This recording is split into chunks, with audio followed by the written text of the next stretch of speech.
Shalom, seja muito bem-vindo ao canal da Yahvé Church.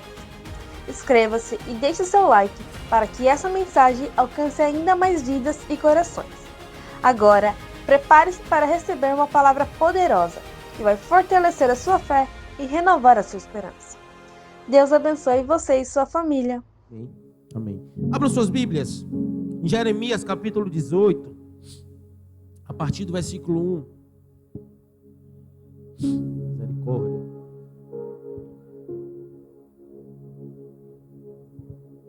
Nesse texto, Jeremias, ele é levado a uma experiência com Deus. Eu posso dizer que pedagógica, de aprendizado e uma experiência espiritual. É um texto bastante conhecido, mas se nós estudarmos a fundo, ele nos traz verdades reveladoras.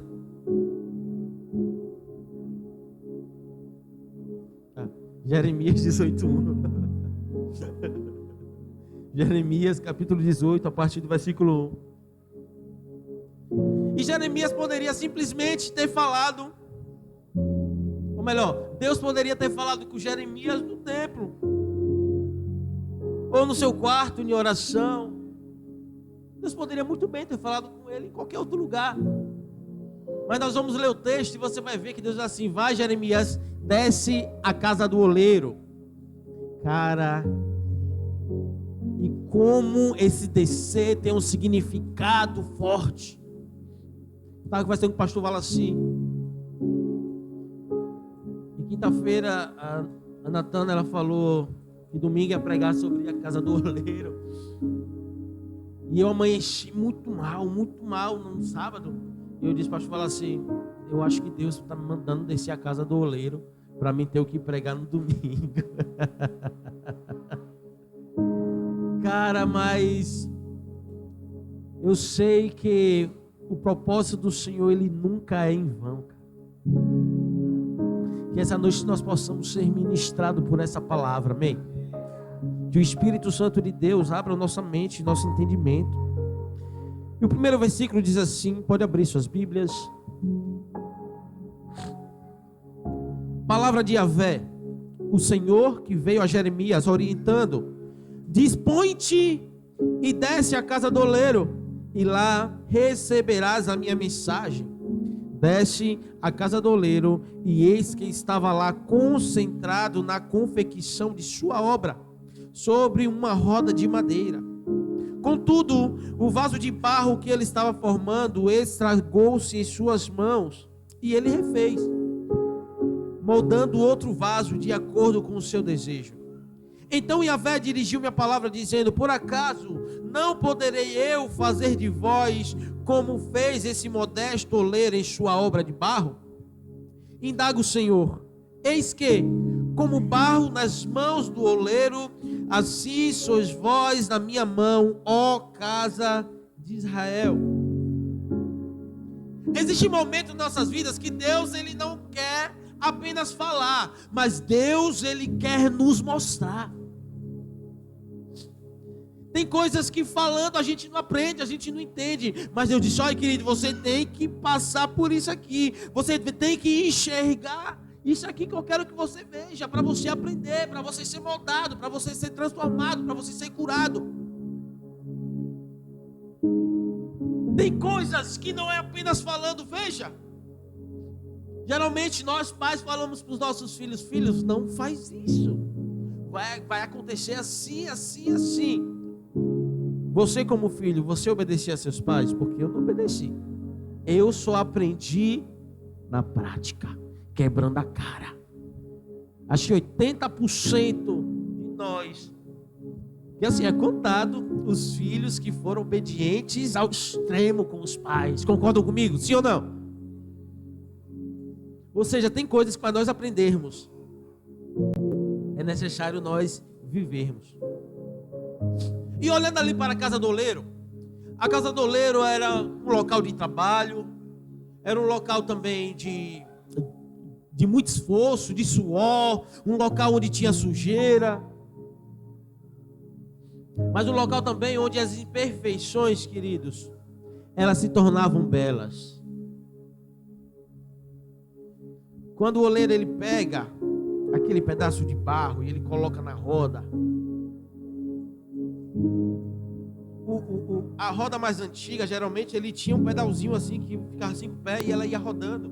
Hoje não, hoje aperta o botãozinho já. Mas antigamente era assim, ó.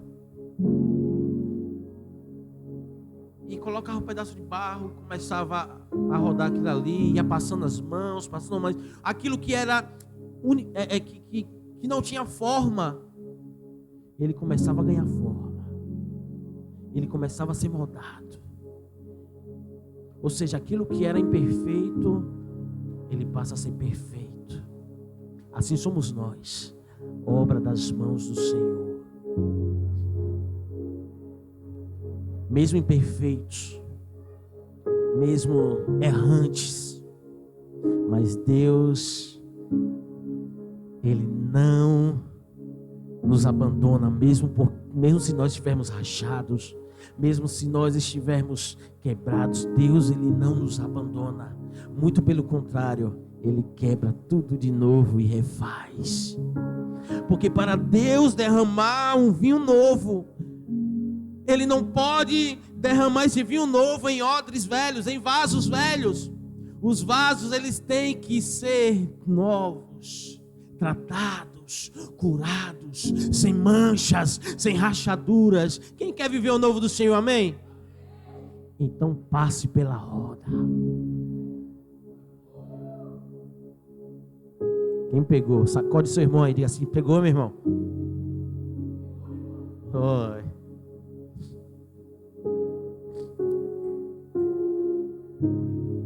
E Deus levanta Jeremias para ensinar as verdades que ele queria que o povo soubesse.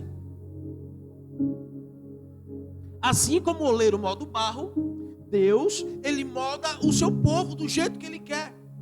E ainda hoje, Deus, Ele nos convida a sermos moldados. Ainda hoje, Ele nos convida a sermos tocados pelo oleiro, ser moldado da forma que Ele quer. Não, isso aqui não está legal, eu vou mudar a forma. Não, isso aqui não está bom assim, eu vou mudar isso aqui.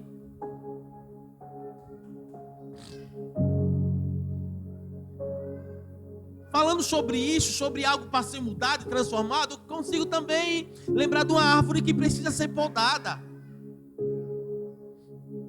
Uma árvore que, para gerar frutos, ela precisa ser podada. Para crescer com beleza, ela precisa ser cortada os galinhos.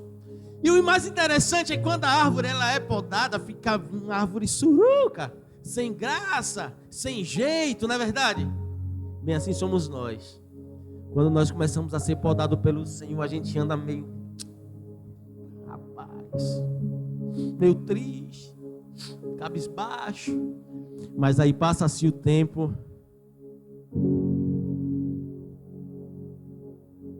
aí a nossa afeição começa a mudar. É como uma pessoa que chega na igreja e entra na igreja sem Jesus e ela está de cara feia. E aí ela aceita Jesus e ela começa a ser podada, começa a ser tratada, começa a descer a casa do oleiro. Dias depois, Tainá chegou aqui, não dava um oi para ninguém, sem jeito. Ei, Tainá, vem cá, Tainá, vem cá. Olha o sorriso da Tainá. Quem conheceu Tainá no começo? Olha o sorriso aí para nós. Amém. Diga graças a Deus pela vida da Tainá. Amém. Que mudou a vida do Guga. Eita. Quem conhece esse Guga quando eu comprei na planta? Meu Deus. Deus faz milagres, né, Guga? Eita. Amém. Diga assim comigo: muitos querem ser usados, mas poucos querem ser mudados. Assim, muitos querem ser vasos de honra, mas muitos não querem viver o processo. O processo é doloroso. O processo dói. E Deus fala para Jeremias: Jeremias, meu filho, desce à casa do oleiro. Mas quando ele fala para Jeremias, ele não estava falando simplesmente para Jeremias, mas ele queria que o povo descesse à casa do oleiro. Queria que todo Israel descesse à casa do oleiro. E o convite dele para nós hoje é: meu filho, vem para a casa do oleiro. E quando eu falo de oleiro, quem é aqui da velha guarda? Eu só consigo lembrar daquele louvor. Eu quero ser Senhor amado, como um vaso nas mãos do oleiro. Diga: quebra minha vida. Quebra minha vida e me faça de novo, e me faça de novo. Eu quero ser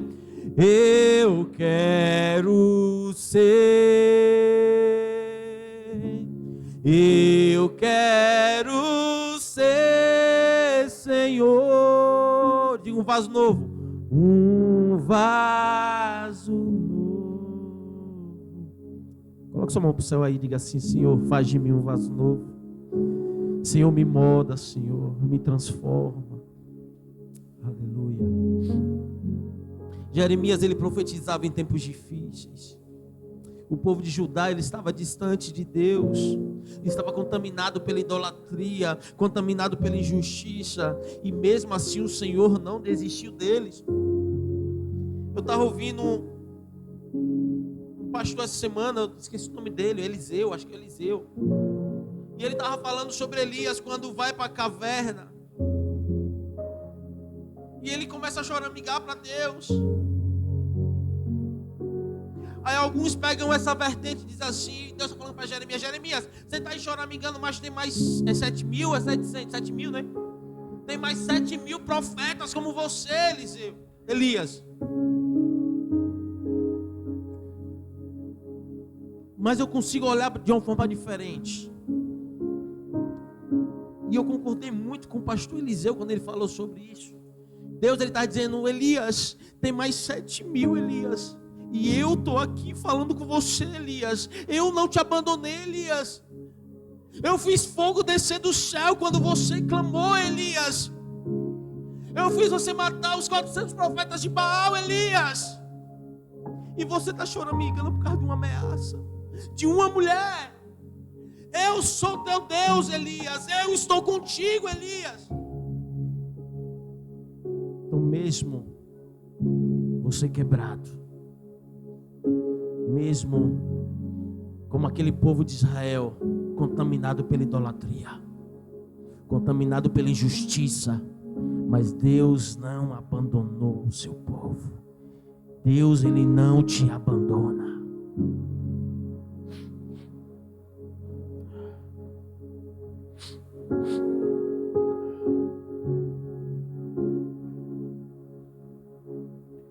Nós vemos em muitas partes do Antigo Testamento que Deus, antes de mandar o juízo, antes de fazer juízo, ele chama o povo à restauração.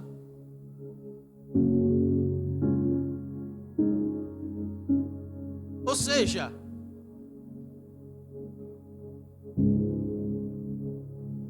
Ele ama tanto. Eu vi aqui o diácono Felipe falando sobre o amor de Jesus. Cara, você quer falar sobre o amor de Jesus? Chama esse homem aí para falar sobre o amor de Jesus. Ele fica constrangido. Deus ama tanto que mesmo assim ele ainda dá oportunidade. Antes de mandar juízo, antes de mandar o castigo, Deus, ele chama a restauração. Olha, eu estou lhe dando oportunidade. Lembra de Jonas quando foi para pregar o povo de Nínive, o povo mau, pecador, idólatra. Ó, Jonas, vai lá em Nínive, porque eu quero salvar aquele povo. Deus queria usar Jonas e Jonas não queria ser usado por Deus. E às vezes é nossa realidade. Deus, ele está falando, eu quero te usar e eu não permito que ele me use. Eu quero te moldar. Eu quero que você seja a minha boca aqui na terra. E eu não permito que Deus faça a obra dele. Mas como assim, pastor? Eu não permito, queridos, com as suas atitudes, com a sua falta de renúncia, com a sua falta de querer. Minha esposa ontem me deu um texto para me ler. Lê isso aqui, acho que era 1 Coríntios. Eu não lembro o texto exatamente, mas era 1 Coríntios, 2 Coríntios, alguma coisa assim. E aí o apóstolo Paulo falava assim: os tempos são difíceis, os tempos estão difíceis, e vocês que são casados começam a viver como se não fossem casados. E ela disse: eu não entendi esse negócio aqui não, porque se uma pessoa lê esse negócio aqui e está de cabeça virada, minha amiga, ela vai chutar o balde e quer saber mais de casamento. E nós fomos atrás de resposta, pesquisar, fomos ler. E o que ele estava falando? Olha, porque o que eles acreditavam? Eles acreditavam que Jesus, ele já estava na porta para voltar. Mas, olha, os tempos são difíceis, já Jesus ele volta. Então começa a renunciar a tudo que for terreno, não para abrir mão do casamento, mas para que o matrimônio ele não impedisse de você fazer a obra de Deus. Ou seja, falta renúncia da nossa parte. Não que eu não tenha que cuidar da minha família, não. Meu primeiro ministério é minha casa, minha família. Eu tenho que cuidar sim. Mas que isso não venha me impedir de fazer a obra do Senhor.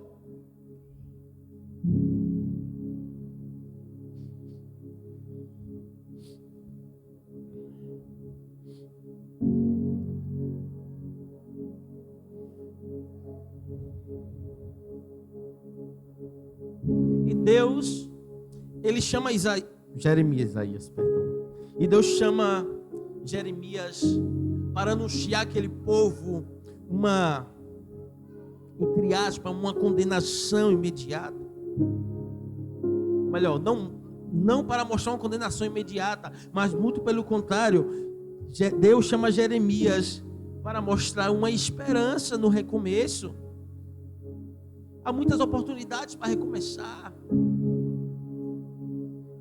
Por mais que a gente caia, mas a gente levanta e a gente continua. Não que a queda ela tenha que... não sou humano, então o humano erra. E todo dia eu estou pecando, e todo dia eu estou falhando, e todo dia... Tanto faz, Deus me perdoa. Não, querido. O pecado na vida do cristão, ele tem que ser, entre aspas, um acidente. A renúncia tem a ver com isso também. Eu abri mão da minha vontade, do meu querer, para não pecar, para não afligir o Espírito Santo de Deus que está em mim. Pois quando eu escolho as trevas, a luz não tem como ela permanecer, porque eu escolhi as trevas. E isso falando sobre pecado. Mas quando eu me arrependo, então o Espírito Santo ele vem e as trevas vão embora. Isso é renúncia. E às vezes nós entramos numa crise de identidade e esquecemos quem Deus é para nós. Esquecemos quem nós somos em Deus. Não, Deus está me fazendo passar por toda essa dificuldade e eu não quero saber mais nada, não. Eu não quero saber mais de igreja, eu não quero saber lá de pastor. Não quero saber dizimar mais. Eu estou aqui, estou dizimando, está acontecendo isso. Estou ofertando e não está vindo colheita nunca, só estou sendo lesado, e eu não quero saber mais nada, não. E esquecemos quem nós somos. Lembrando o quê? Que certas dificuldades, certas lutas, Deus permite que eu passe, como nós falamos nesse instante. Não é só falando, mas eu tenho que ver.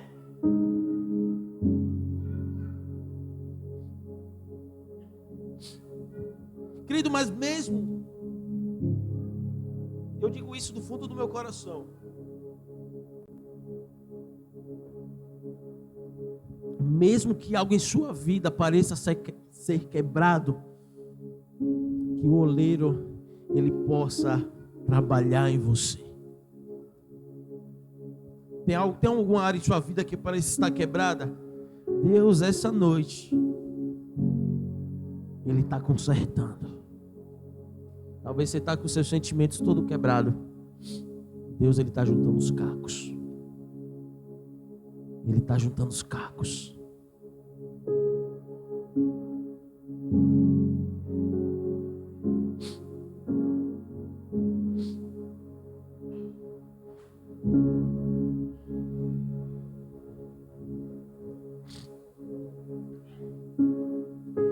O processo do oleiro.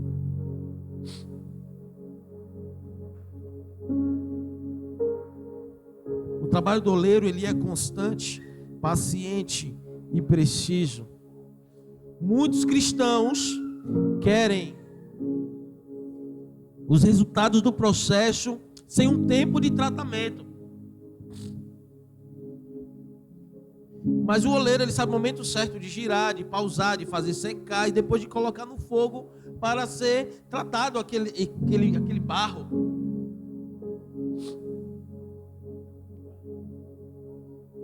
Eu vou ler uma ilustração aqui, eu quero que vocês prestem atenção. Um jovem aprendiz de oleiro estava animado em mostrar serviço ao seu mestre. Certo dia, o mestre lhe deu um pedaço de barro e disse: molde esse barro com calma. E lembre-se, o segredo não está na força das mãos, mas no tempo do processo. Mas o aprendiz, cheio de pressa, queria provar que era bom. Colocou o barro na roda e girou rápido demais. As mãos tremiam, o formato se perdia e o vaso ficava torto. Mesmo assim,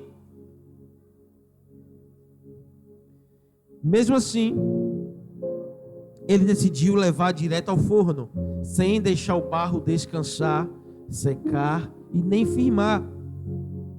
Quando o fogo veio, o vaso rachou por inteiro. O jovem frustrado perguntou ao mestre: por que o meu vaso não resistiu? O mestre respondeu com calma: porque você quis queimar antes de amadurecer. O barro que não passa pelo tempo certo na roda não suporta o calor do forno. O problema não foi o fogo, foi a sua pressa. Muitos querem que Deus nos use logo. Muitos não querem esperar o tempo de tratamento. Mas o oleiro, Deus, Ele não tem pressa. Como em Eclesiastes diz que há um tempo para tudo. Ele trabalha com precisão. Deus, Ele é muito preciso em tudo que Ele faz. Às vezes o que nós chamamos de espera, querido, é apenas o tempo de Deus nos firmando, moldando a nossa identidade, moldando quem nós somos. Como eu falei há pouco, juntando os cacos, nos quebrando, para fazer tudo de novo, fazer um vaso novo, um vaso que passou o tempo certo de tratamento, o vaso que passou pelo fogo. O fogo, ele purifica.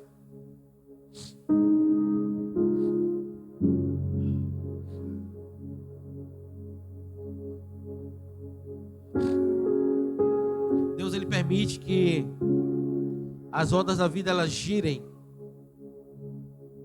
às vezes com provações, às vezes com mudanças, mas cada volta que essa roda ela dá no oleiro, cada volta que ela dá tem um propósito específico para nos mostrar alguma coisa.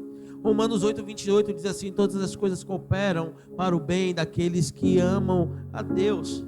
Mesmo que tudo pareça confuso, mesmo que tudo pareça sem direção, lembre-se que você não está sozinho, você não está abandonado, você está nas mãos do oleiro. Fala para o seu irmão, diga: você está nas mãos do oleiro, querido. O oleiro está lhe moldando, está lhe curando.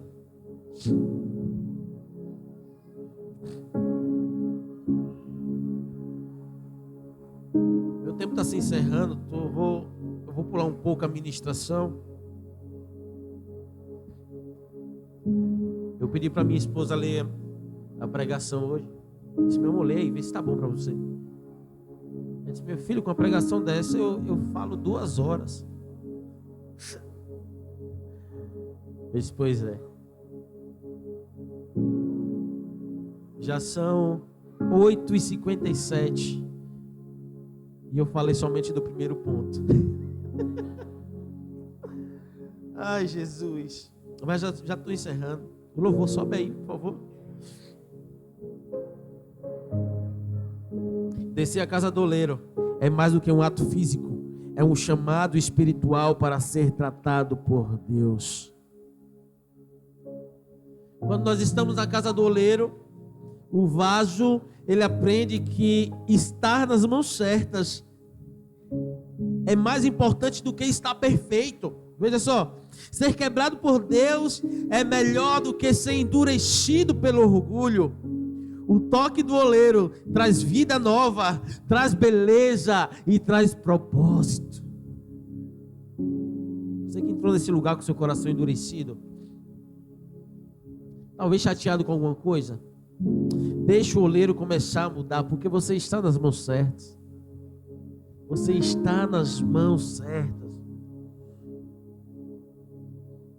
Aleluia. Pode fazer no fundo aí vocês, tá? Pode apagar a luz para mim aqui. Mas colocando de pé em nome de Jesus.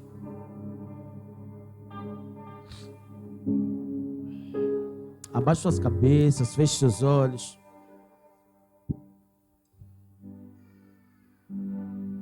Feche seus olhos. Quero dizer algo para você. Enquanto tiver oleiro, há esperança para o vaso. O Senhor, Ele nos convida hoje a descer a casa do oleiro. Não fuja do processo. Deixe Deus te moldar. Deixe Deus te refazer.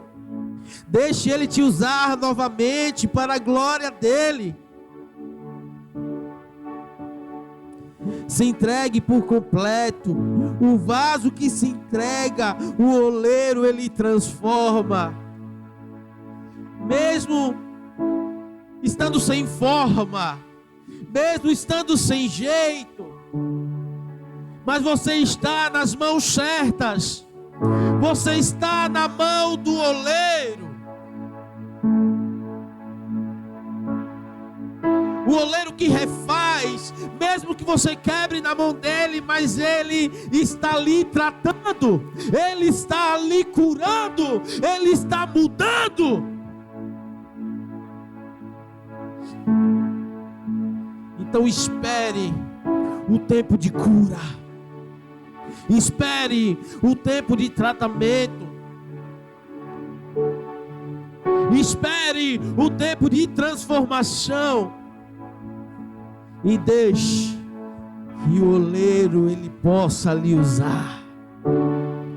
Seja um vaso de honra.